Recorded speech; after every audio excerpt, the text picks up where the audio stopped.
kabady, update muna sa akin. Bali hindi muna tayo makablog pag minamalas kang halaman. Nakagat ka na ng tuta, at least ng ipin ng tuta, yan. Kaya maganda talaga pag ito chinelas mo. Nahulog pa ako sa bubong. 12 yung tahi. Hindi ko na ipapakita, bawal yun eh.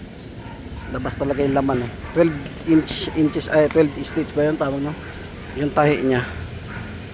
Salamat sa Panginoon na naigagalaw ko pa siya. Sobrang lalim eh. Marami rin dugo na wala sa akin.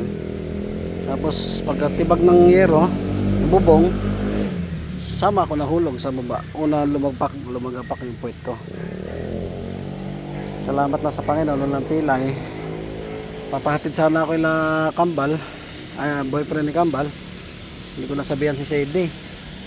Tulog pa siguro. Francis naman maraming inahatid. So tiisin natin to. Papaturok pa tayo ngayon. Schedule 8 ngayon eh. Kagat ng aso. Ayan to, bike lang tayo. Bali isang kami lang ginagamit ko. Ito hindi ko mapersa. Makirot. So i-update ko na kayo mga buddy. Hindi mo na makablog. Okay. Ang aking girlfriend. Thanks for watching.